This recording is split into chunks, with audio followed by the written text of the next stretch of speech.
Hello guys, welcome back to my channel. Thank you for watching my videos. Today we are going to see about the water dispenser just to solve our kitchen problems because I used so many water dispenser, battery operated, manual. Always after 6 months it will go bad. Again I have to buy another one. Now I'm thinking maybe this will go longer because this is not battery operated. It will be powered through the direct electricity. Okay, this one I brought from magicspot.in, this website.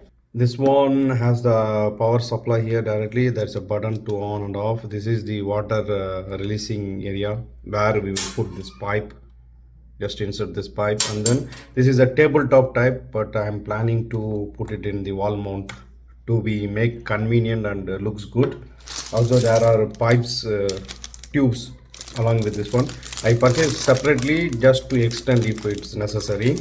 Okay, and then there is a cover for your water bottle, and then we have a cable tie and a cable tie organizer, and then just to put it in the wall.